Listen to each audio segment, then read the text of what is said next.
हरे कृष्णा राधे राधे। कान्हा सुनो, चरण में रखना, शरण में रखना, हरदम अपनी लगन में रखना। चाहे सुख के उजाले हो या दुख के अंधेरे, जो भी हो हरदम मग्न रखना। सांसों की माला पर हर पल सिमरन करूं, मन नहीं भटके मेरा, अपने जपन में रखना। बस कान्हा यही प्रार्थना है। बोलो बांके बिहारी लाल की जय, मोर मुकुट बंसी वाले की जय। देखो हमारे कान्हा प्यारे, हमारे बांके बिहारी जी महाराज, राधा प्यारी इतने प्यारे, इतने करुणामय और दीन दयाल हैं कि जो भी उनकी भक्ति की बारिश में भीग जाता है, उन पर तो शामा शाम की साक्षात कृपा बरसती है। पर और जो भी लोग हैं जो सिर्फ इनका नाम ले लेते हैं, इनके दर्शन कर लेते हैं, उनको भी छींटे लगने से बेड़ा पार हो जाता है। मतलब भक्ति का कुछ तो अंश उन्हें भी मिल ही जाता है। यूं तो हमारे बांके बिहारी जी महाराज की कृपा सभी पर समान रूप से बरसती है, पर कुछ विरले ही होते हैं जो शुद्ध मन, प्रेम और भाव से बिहारी जी को इस कदर रिझा लेते हैं कि उनका प्रत्यक्ष दर्शन भी पा लेते हैं। अच्छा, एक बात तो है, हमारे बिहारी जी इतने प्यारे हैं कि कब, किस पर, कैसे, किस बात पर रीझ जाए नहीं पता। अपने भक्तों का ध्यान भी बहुत रखते हैं और ये बात मैं गारंटी से कह सकती हूं। आज इस वीडियो में आपको एक भक्त का अनुभव बताती हूं जो बहुत पुराना नहीं, अभी पिछले साल का ही है।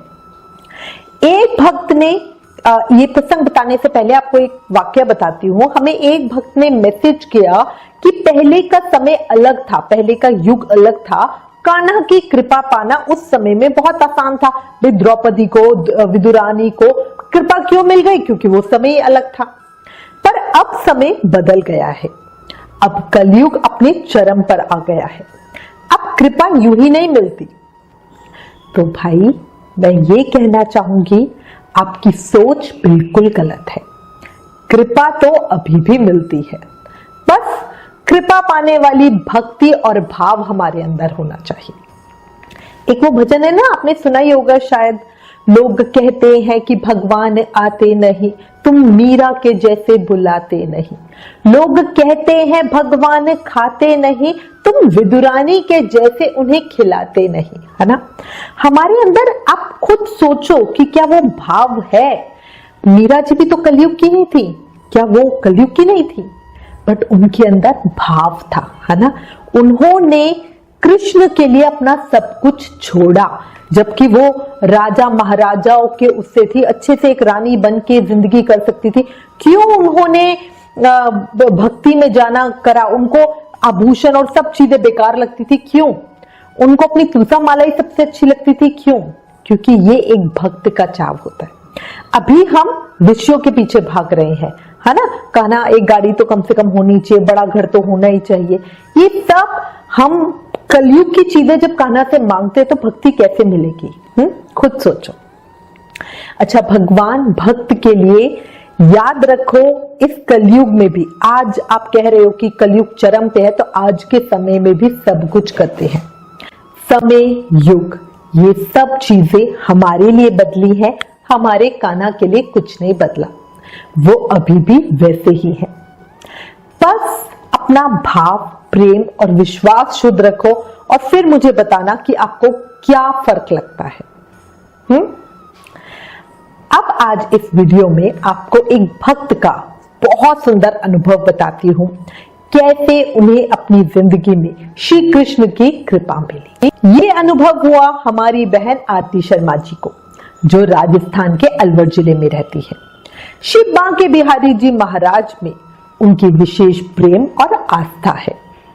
श्री बिहारी जी महाराज के भजन सुनना, सत्संग सुनना उन्हें बहुत पसंद है। फोन पर या टीवी पे भजन लगाकर ही वो अपने घर के सारे जो भी काम वगैरह होते हैं वो करती थी। उनके पास लड्डू गोपाल जी की सेवा भी है, जिसे वो बहुत ही प्रेम और भाव से करती हैं। उनके पति श्री नरेश शर्मा जी बहुत ही अच्छे, सुलझे हुए और गृहस्थी में सबको प्यार करने वाले हैं, पर बहुत ज्यादा भक्ति भाव वाले नहीं थे। जी बिल्कुल, मैं कह रही हूं थे, क्योंकि एक समय ऐसा था जब वो घर आते और भजन या सत्संग जो भी टीवी पर या फोन पर चल रहा होता था वो उसको तुरंत ही बंद कर देते थे। आरती जी उन्हें बार बार समझाती, कहती एक बार सुन तो लो, बहुत आनंद आता है, बहुत अच्छा लगता है। लेकिन नरेश जी कुछ सुनने को तैयार ही नहीं होते थे। ऐसा होता है ना कि कलयुग के चलते किसी को फिल्मी गाने तो अच्छे लगते हैं पर भजन नहीं। ये सब कलयुग का प्रभाव होता है। 3 घंटे की मूवी बिना पलक झपकाए देख लेंगे, पर सत्संग या मंदिर में थोड़ा समय भी ज्यादा लग जाए ना तो लगता है भाई आज तो पंडित जी ने बहुत ही देर कर दी, अभी तो कथा खत्म नहीं करी है। हाँ, ये सब भाव की बातें हैं। एक और बात, जब हमारा जीवन साथी भी कृष्ण प्रेमी हो या भक्ति की तरफ हो तो जीवन में पूजा पाठ का आनंद दुगना हो जाता है। भक्ति बहुत सरल हो जाती है, भक्ति बढ़ती भी है। इसी के उल्टा जब जीवन साथी का इंटरेस्ट भक्ति की तरफ ना होना तो भक्ति करना वाकई बड़ा मुश्किल सा हो जाता है। बहुत सारे कपल्स ने ये फील किया होगा। और ऐसा ही कुछ आरती जी के साथ था। वो वृंदावन बिहारी जी महाराज के दर्शनों के लिए जाना चाहती थी, पर जाए तो जाए कैसे। नरेश जी को जब भजन सत्संग में ही इंटरेस्ट नहीं था तो क्या वो वृंदावन जाने की सोचते। आरती जी का प्रेम भाव सहारा सब बिहारी जी महाराज थे।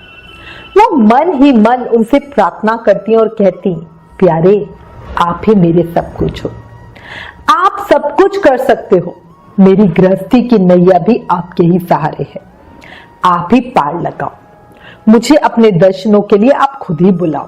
बिहारी जी से प्रार्थना करते करते वो कई बार तो रो पड़ती थी और बोलती थी, कैसे आऊं आपसे मिलने, कोई तो मेरा साधन बनाओ। कई बार वो बिहारी जी पे गुस्सा भी हो जाती थी और कहती, एक बात बताओ, क्या सिर्फ मैं ही तुमसे मिलना चाहती हूँ, क्या आप मुझसे नहीं मिलना चाहते हो? क्या कभी इस जीवन में मुझे दर्शन दोगेगी या नहीं दोगे? क्या चाहते हो वो तो बताओ। देखो, जब हम प्रेम में होते हैं ना तब हम अपने आराध्य पे विश्वास रखते हैं। प्रेम में पाप पुण्य नहीं होता, प्रेम में भक्त अपने आराध्य पे अपना अधिकार रखता है ना। और एक बात लिख लो, दिमाग में बसा लो, अगर सच्चे दिल से बिहारी जी महाराज को प्रेम किया जाए तो बिहारी जी की कृपा पाना बिल्कुल मुश्किल नहीं है। वो तो ऐसे, जैसे मैं सोचती हूँ कि बिहारी जी हमारे इतने प्यारे हैं, वो एक बहुत बड़ा प्रेम का समुद्र लेकर बैठे हैं और जैसे बोलते ना गिव एंड टेक, कि आपने इतना सा दिया और वो आपको भर के इतना दे देंगे, ऐसा उनके साथ होता है। अब कुछ ऐसी लीला बिहारी जी ने आरती जी के साथ भी की। जाने क्या मैजिक हुआ, बल्कि मैं तो इसे मैजिक ही कहूंगी, देखो मुझे कोई और वर्ड इसके लिए ठीक नहीं लगता।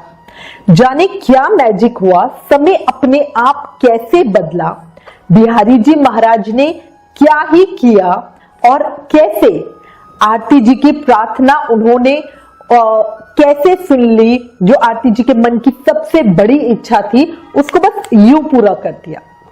और हुआ कैसे, नरेश जी खुद से भजन सुनने लगे। सत्य घटना भी उन्होंने बहुत बार सुनी, उन्हें ये सत्य घटना की वीडियोस भी बड़ी अच्छी लगती है। और उसके बाद तो नरेश जी को प्रेम का, दीवानगी का ऐसा चस्का लगा कि वो कितनी ही बार आरती जी को लेकर बिहारी जी महाराज के दर्शनों के लिए गए। 2 बार उन्हें होली का महापर्व वृंदावन में बनाने का सौभाग्य भी मिला। देखो, मैं तो कहती हूँ कि जो भी लोग होली का पर्व वृंदावन में मिलाते हैं ना, वो सच्ची समझो बिहारी जी महाराज के कृपा पात्र होते हैं, निजी जन होते हैं, तभी उनको ये मौका मिलता है ना। कितनी सुंदर अद्भुत लीला ना, कि किसी एक चीज के लिए हम इतने समय से बोल रहे हैं और वो ऐसे ऐसे पूरी हो गई। मतलब देखो, कई बार है ना किसी के साथ कुछ घटना हो जाती है ना, जैसे मैंने बहुत बार सुना है कि भाई किसी के साथ एक्सीडेंट हो गया और उसको किसी ने अचानक बचा लिया तो बिहारी जी महाराज से प्रेम हो गया, या कुछ भी ऐसी बड़ी सी कोई बात हो गई जिससे हमारा मन उस लीला, उस चमत्कार को देख के अपने आप उनकी तरफ झुक जाता है ना। बट नरेश जी के साथ तो ऐसा कुछ नहीं था। अपने आप ही उन्हें किस दिन से, किस समय से उन्हें ये फीलिंग आई ये भी नहीं कहा जा सकता। बस उन्होंने धीरे धीरे भजन सुनने शुरू किए और ऐसा मन लगा कि बस अब तो मन में उनके बिहारी जी के मयूर नाचते हैं। हमारे बिहारी जी ऐसे ही हैं, बड़ी अद्भुत अद्भुत लीला करते हैं। आज तक वो नरेश जी जब भी ये बात सोचते हैं ना तो यही कहते हैं कि नहीं पता ये परिवर्तन मुझ में कैसे आया, क्या हुआ, मुझे कुछ नहीं पता। और ये तो हमारे बिहारी जी महाराज की कृपा का हो गया अनुभव। प्रेम दोगे, थोड़ा सा करोगे और बहुत सारा पाओगे। ये घटना से तो हमें ये पता चलता है। अब आपको राधा प्यारी के प्रेम का एक चमत्कार बताती हूँ। ये भी आरती जी को ही हुआ कुछ यूं कि 2021 में वो जब होली के पावन अवसर पर ही श्री धाम वृंदावन गए, तब उन्होंने बढ़िया वृंदावन में श्री बांके बिहारी जी महाराज के दर्शन किए, श्री राधा रमन लाल जी के दर्शन किए, राधा दामोदर जी, राधा वल्लभ जी, श्री स्नेह बिहारी जी, कात्यायनी माता आदि बहुत सी जगहों पे उन्होंने बहुत सुंदर दर्शन किए। और वृंदावन का बोलते हैं ना कि वृंदावन की रज उनके रोम रोम में बसी हुई थी।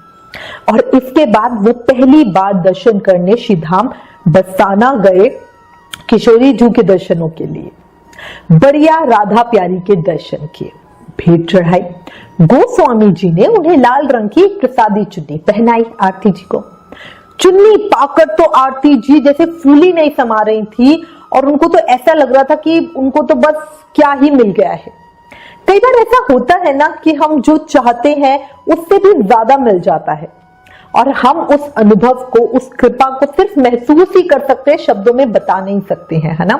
कुछ एक इमेजिन करके देखो कि कोई एक जन है जो अपने आराध्य से मिलना चाहता है और ऐसे ही उसे बस मौका मिल गया और वो मिल रहा है और कितनी सुंदर प्रसादी चुनरी उसे मिली और जिसको पाकर वो अपने आप को बड़ा ही लकी फील कर रहा है। आरती जी वही खड़ी हुई थी और श्री जी के दर्शन कर रही थी और उनके सामने खड़ी खड़ी बस आंखों ही आंखों में कुछ बातें हो रही थी। बहुत ज्यादा भीड़ थी। भीड़ में दर्शन करते समय चुन्नी कहाँ चली गई नहीं पता। कई बार ऐसा होता है ना, भीड़ में किसी का हाथ लगा और वो खिंच के कहीं और की चली गई, जबकि उन्होंने गले में ही पहन रखी थी। अब आरती जी को पता ही नहीं चला कि भाई क्या हुआ, कैसे हुआ। श्री जी के दर्शनों की धुन में वो इतनी लीन थी कि उन्हें पता ही नहीं चला कि उनके गले से में चुन्नी है ही नहीं। और ऐसा होता है जब हम किसी को मन से चाहते हैं और वो हमें यूं मिल जाए ना, तो हमें और किसी चीज की खबर रहती ही नहीं है, हम उसमें पूरी तरह लीन हो जाते हैं। और यही कुछ आरती जी के साथ भी हुआ। अब आरती जी के पति ने उनसे चुन्नी के बारे में पूछा और कहा, अरे तुम्हारी चुन्नी कहाँ है। अब उस समय तो जैसे आरती जी को उनका बोलने से कुछ चेत सा आया। उन्होंने अपने कंधे में देखा, अरे चुन्नी कहाँ है, और वो तो एकदम चुन्नी ना देखकर एकदम ही रोने लगी। अब कई लोगों को लगा होगा, अरे भाई छोटी सी तो बात है, इसमें रोने की क्या बात है ना, गोस्वामी जी से दूसरी प्रसादी चुन्नी ले लेते, या कोई बात नहीं, कई बार ऐसा हो जाता है, भीड़ में हमारा बहुत चीजें खो जाती हैं, है ना। बट बिलीव मी, ये छोटी सी बात नहीं है। उस समय उन्हें ऐसा लग रहा था जैसे उनका कोई बहुत बड़ा खजाना लुट गया हो। अपने आप ही उनकी आंखों से झरझर आंसू बहे जा रहे थे और फिर मन ही मन श्री जी को कह रही थी, राधे प्यारी इतनी कृपा करी और अपनी प्रसादी चुन्नी दी, और अब क्या भूल हो गई मुझसे जो ऐसे ही वापस ले ली। उन्हें लग रहा था कि या तो देखो चुन्नी मिलती ही नहीं तो क्या होता है, हमें कृपा का एहसास ही नहीं होता, पर वो एक बार अनुभव हो जाना, अपने आप को वो फील करना कि आप बिल्कुल हिमालय की चोटी पे पहुंच गए और एकदम ही कोई आपको धक्का दे दे तो कैसा लगता है ना। जो मिली है तो उसको ऐसे खोना तो नहीं चाहिए था। आरती जी बार बार राधा जी को ये बोले जा रही थी। आरती जी को ऐसे लग रहा था जैसे उनसे कोई सेवा अपराध हुआ है, इसलिए ही इतनी बड़ी कृपा जो उन्हें मिली वो यूं ही वापस चली गई। वो बार बार अपनी जाने अनजाने में हुई गलतियों के लिए माफी मांग रही थी। आंसू थे कि रुकने का नाम ही नहीं ले रहे थे। वो मन ही मन राधा प्यारी को कह रही थी कि मुझे मेरी प्रसादी चुन्नी दे दो। देखो आरती जी के मन का भाव था कि कितनी ही किस्मत से उनका बरसाना धाम आना हुआ है, फिर जाने दोबारा कब आना होगा कि भी नहीं होगा, क्योंकि लाइफ का तो कुछ पता ही नहीं है ना। ऐसे में याद के लिए जब राधा प्यारी ने अपनी कृपा के रूप में उन्हें जो ये प्रसादी चुन्नी दी है, वो ऐसे कैसे खो गई। आरती जी वहीं खड़ी खड़ी राधा प्यारी को देखे जा रही थी और रोए जा रही थी। तभी उन्हें किसी ने आवाज दी, आरती जी तो पूरी तरह राधा रानी के ध्यान में लीन थी। उनके पति ने उन्हें हाथ लगाकर बोला कि देखो वो लड़की तुम्हें बुला रही है। अब आरती जी ने देखा कि मंदिर के अंदर एक बड़ी प्यारी सी लड़की खड़ी हुई है, उम्र होगी कोई 16-17 साल की, और वो इशारे से उन्हें अपने पास बुला रही है। वो लड़की ऐसी सुंदर कि क्या ही कहा जाए। आरती जी उनके पास गई तो वो लड़की बोली कि भाई क्या हुआ, क्यों रो रही हो। आरती जी ने अपने मन की जो भी बात थी वो सारी रोते रोते उसे बता दी। वो बोली रुको अभी आती हूँ, और कह के वो अंदर गई और नीले रंग की एक प्रसादी चुन्नी श्रृंगार के समान और प्रसाद के साथ लेकर आई और उन्होंने आरती जी को दे दी। और उन्होंने आरती जी को अंदर मंदिर में, जहां अगर आप बरसाना धाम गए हो तो वहां सीढ़ियों के पास बंद रखा होता है ना, जहां भक्त जन घुस नहीं सकते तो बाहर से दर्शन करते हैं, उन्होंने वहां से भी उन्हें अंदर बुलाया और श्री जी की चौखट पे धूप लगवाई। तभी राधा नाम का एक जयकारा हुआ और गोस्वामी जी ने एक लाल रंग के पैकेट की डिब्बी को जोर से उछाला, जो सीधा अपने आप आरती जी की झोली में आके गिरी। आरती जी ने उस कन्या को यहाँ वहां देखा, क्योंकि जब वो धोख लगाने के लिए झुकी थी है ना, उसके बाद जैसे वो उठी तो उन्होंने देखा कि वो कन्या कहीं भी नहीं थी, वहां कोई भी नहीं था। आरती जी ने राधा प्यारी को देखा तो ऐसे लग रहा था कि जैसे वो मुस्कुरा रही है। जो नीली पीली प्रसादी चुन्नी आरती जी को मिली, सेम उसी रंग की पोशाक श्री जी ने भी पहन रखी थी, नीली पीली रंग की। जैसे ही आरती जी ने ये बात नोटिस की, उनके शरीर में एक बिजली सी की लहर सी दौड़ गई। खुद बताओ, देखो जो पोशाक हमारे ठाकुर जी ने पहन रखी होती है, उस पोशाक को तो किसी को भी दी नहीं जा सकती ना, है ना। वो तो क्या होता है, अगर मान लो कोई बहुत ही भाग्यवान भक्त होते हैं तो जिनको गोस्वामी जी ठाकुर जी ने पहले कभी जो धारण कर रखी होती है पोशाक, उसका कुछ देते हैं, है ना। और ज्यादा तो नॉर्मली क्या होता है, पटका या वैसे देते हैं, बट वो चुन्नी आरती जी को मिली, ये अपने आप में बड़ी बात थी। अब बताओ मुझे किस किस का मन कहता है कि वो कन्या हमारी राधा प्यारी थी, बताओ जल्दी से कमेंट करो। और देखो यहां मैं ये कहूंगी कि मेरा सिर्फ मन नहीं कहता, मैं 100% कॉन्फिडेंट हूं कि वो हमारी राधा प्यारी ही थी, उनके सिवा कोई हो ही नहीं सकता इतना करुणामय। आज के समय में आपको लगता है कि कोई ऐसे ध्यान देगा और बुलाएगा हमें? नहीं, बिल्कुल नहीं। ये सिर्फ हमारी राधा प्यारी है जो पूरी भरी भीड़ में भी हर एक के आंसू देख लेती है, हर एक की आवाज सुन लेती है ना। कभी जाओ बरसाना धाम और वहां का एक्सपीरियंस करो और फिर मुझे बताना।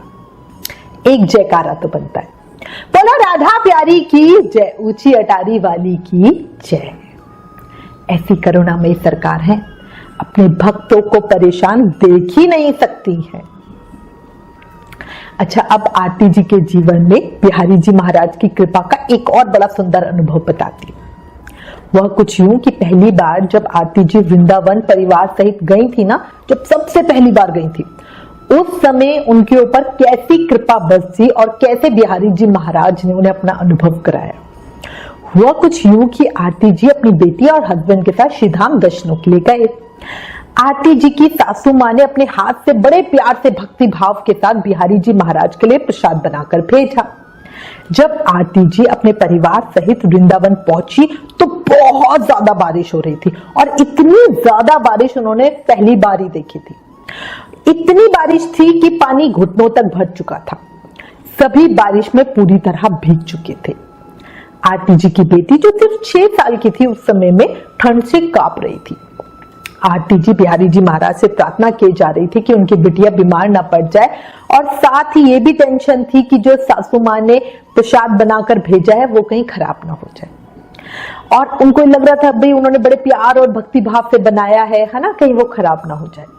सामान का बैग भी पूरी तरह भीग चुका था, पर फिर भी बिहारी जी को याद करते करते सभी बिहारी जी महाराज के दर्शन करने के लिए चल पड़े।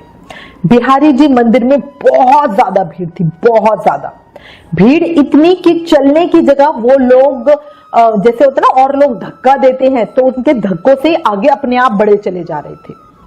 अब उनकी बिटिया छोटी थी तो उनके हस्बैंड ने क्या किया कि बिटिया को अपने कंधों पे बिठा लिया और आगे चले जा रहे थे। किसी तरह धक्का मुक्की से वो अंदर पहुंच ही गए। बिहारी जी महाराज की बिटिया भी बहुत भक्ति भाव वाली है। ऐसा होता है ना, जब घर में अच्छा माहौल मिलता है ना बच्चों को, बच्चों के अंदर भक्ति संस्कार अपने आप ही आ जाते हैं। वो जोर जोर से, क्योंकि पापा के कंधों पे बैठी हुई थी, वो जोर जोर से बोले जा रही थी, राधे राधे श्री कुंज बिहारी श्री हरिदास, श्री कुंज बिहारी श्री हरिदास। और अपने छोटे छोटे दोनों हाथों को ऊपर करके जोर जोर से जयकारे लगा रही थी। और तभी बांके बिहारी जी महाराज के दर्शन करते हुए कमल के फूलों की एक माला, जो जैसी बिहारी जी ने धारण कर रखी थी, आरती जी की बेटी के गले में अपने आप आके गिरी। कैसे आई, कब आई, कहां से आई, इसके बारे में आरती जी और उनके हस्बैंड को कुछ भी पता नहीं चला। गोस्वामी जी डालते तो सामने से दिख जाता, लेकिन इस बारे में दोनों बिल्कुल अनजान थे और बस बिहारी जी की कृपा का अनुभव कर रहे थे। जो कमल के फूलों की माला होती है ना, वो अपने आप में बड़ी स्पेशल होती है और बहुत बड़ी सी होती है, जो बिहारी जी महाराज अपने गले में स्वयं धारण करते हैं। इतनी सुंदर कमल के फूलों की बड़ी सी माला वाकई अपने आप मिलना एक चमत्कार ही है। वरना अगर आप गए हो वहां पे और मतलब मैं कहूंगी छोटी सी माला भी अगर हम मांगते रह जाते हैं और फिर भी नहीं मिल पाती है ना, तो मतलब बहुत बहुत बड़ी बात है। बहुत जिन्होंने भी मंदिर को, जिनका एक्सपीरियंस होगा, उनको पता होगा कि अपने आप ये मिलना वाकई बहुत बहुत बड़ी बात है। और मुझे तो लगता है कि बिटिया के मुख से राधे प्यारी का नाम सुनकर बिहारी जी महाराज प्रसन्न हो गए होंगे, तभी ऐसे माला अपने आप सीधा उसके गले में आके गिरी। और पता है क्या होता है, जैसे गोस्वामी होते हैं ना, तो वो जो माला फेंकते हैं ना, तो वो नीचे की तरफ होता है, क्योंकि जो उनका होता है वो ऐसे ऊपर हवा में थोड़ी ना फेंकेंगे, खुद सोचो, है ना। तो अगर मान लो उनको भक्त को किसी को देने भी हो, क्योंकि हमारी जो वीडियोस देखते हैं ना, उसमें लोग दिमाग ज्यादा लगाते हैं, कमेंट कर करके बोलते हैं कि भाई ये भी तो हो सकता है, ये भी तो हो सकता है। तो इसलिए मैं आपको बता रही हूँ कि दिमाग मत लगाना, ज्यादा मत सोचना। अगर आपने वहां का एक्सपीरियंस किया है तो क्या होता है, गोस्वामी जी हाइट पे होते हैं, वो नीचे भक्तों को ऐसे ऐसे फेंकते हैं, प्रसाद हो गया, माला हो गई, वो ऐसे देते हैं उन्हें। अगर वो हवा में ऐसे क्यों उछालेंगे, वो भी इतनी बड़े, वो कमल के फूलों की माला अपने आप में हैवी भी होती है ना। और बिटिया, क्योंकि उनके पापा की हाइट लंबी, फिर बच्चे उसके ऊपर आ जाए, तो मतलब बच्चे की हाइट तो ऑलरेडी लंबी हो गई, है ना। ये वाकई अपने आप में, मतलब सोच के देखना, दिमाग मत लगाना, दिल से सोचना और इमेजिन करना वहां का क्या माहौल रहा होगा। अच्छा, अभी बिहारी जी महाराज की कृपा देखने के बाद आरती जी और उनके हस्बैंड दोनों ही बहुत बहुत ज्यादा खुश थे। ऐसा होता है ना, जैसे भाई हमारा तो बहुत ही बढ़िया स्वागत हो गया है। अब आरती जी ने प्रसाद चढ़ाने के लिए बैग खोला तो देखा, वो एकदम हैरान रह गई, क्योंकि जो प्रसाद था वो बिल्कुल सुरक्षित था, पॉलिथीन की वजह से पानी में भीगने से बच गया था। आरती जी को याद आया कि कैसे सासू माँ ने प्रसाद ऐसे ही रख दिया था बैग के अंदर, पर जाने क्या हुआ, जो घर से निकलने से पहले आरती जी ने वो प्रसाद को पॉलिथीन के अंदर अच्छे से लपेट दिया। क्योंकि देखो, मुझे तो ये लगता है कि शायद आरती जी से बिहारी जी ने ही ये करवाया था, क्योंकि बिहारी जी को तो पता था ना भाई वृंदावन में तेज बारिश आने वाली है ना। तो मैं तो यही मानती हूँ, ये सब हमारे बिहारी जी महाराज की ही कृपा है। और आरती जी ये बात भूल भी गई थी कि भाई प्रसाद सेफ रखा है। उन्हें तो बस ये लग रहा था कि सासू माँ ने ऐसे ही प्रसाद रख दिया था, ऐसे ही प्रसाद रख दिया था, वो कहीं गीला हो गया, खराब हो जाए, क्या हो जाए, है ना। लेकिन हमारे प्यारे ऐसे है ना कि पहले से ही सब इंतजाम करा देते हैं। ऐसे है हमारे कुंज बिहारी, हमारे लीलाधर। लीलाधर की लीला की जय हो, जय हो, जय हो। वो कब, कहां, किस पर कृपा बरसाए, कुछ नहीं कहा जा सकता। बस उनसे ये प्रार्थना करी जा सकती है कि प्रभु अपने चरणों में हमें भी स्थान देना और अपनी कृपा का पात्र हमें भी बनाना। लीलाधर कभी ऐसी कृपा, ऐसी लीला हमारे साथ भी करना। एक जयकारा बोलो बांके बिहारी लाल की जय, मोर मुकुट बंसी वाले की जय। जय श्री कुंज बिहारी, जय श्री हरिदास। दो शब्द, प्रीत लगा दे गोविंद ऐसी, प्रीत लगा दे गोविंद ऐसी, निभ जाए मरते दम तक, तेरे सिवा ना कुछ भी चाहूं, बस नाम जपूं मैं जन्मों जन्म तक।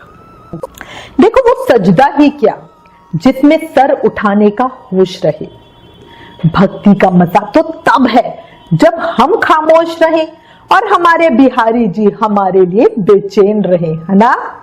और बिलीव मी, बिहारी जी के भक्त इस बात को जानते हैं कि बिहारी जी उनके लिए बहुत बेचैन होते हैं। वो अपने प्यारों को कभी दुख में देख ही नहीं सकते हैं। बस विश्वास वो रखो, बार बार कहती हूँ, वो सच्चा विश्वास होना चाहिए। दिल से बोलो, एक बार कमेंट करके जयकारा जरूर लगाना। बिहारी जी महाराज के उनके दरबार में अपनी हाजिरी लगाओ। बोलो बांके बिहारी लाल की जय, मोर मुकुट बंसी वाले की जय। एक बात समझ लो, अभाव में तो सब रोते हैं। अभाव का मतलब होता है किसी चीज की कमी होना, है ना, किसी चीज की खलल हमें लगती है। तो अपनी जरूरत पूरा करने के लिए तो सभी रोते हैं। अभाव में तो सभी रोते हैं, लेकिन भाव में, प्रेम में कोई कोई ही रोया करता है। और ये भाव, ये प्रेम, ये भक्ति बिहारी जी महाराज और राधा प्यारी की कृपा से ही मिलती है। याद रखो, महल वो उड़ गए तूफान में जिसमें रहता था अभिमान, हिली ना झोपड़ी उसकी जिसमें रहते थे मेरे श्याम। बोला बांके बिहारी लाल की जय। अगर बिहारी जी महाराज के प्रेम की इस सत्य घटना के ये जो अनुभव मैंने आपको बताया है, इसने आपके दिल को छुआ, आंखें नम हुई, दर्शनों की बेचैनी बढ़ी है, तो प्लीज इस वीडियो को ज्यादा से ज्यादा शेयर करें। कृष्ण कृपा और प्रेम का प्रचार करना भी एक सेवा है। Please like, share and subscribe. Thank you. Hare Krishna.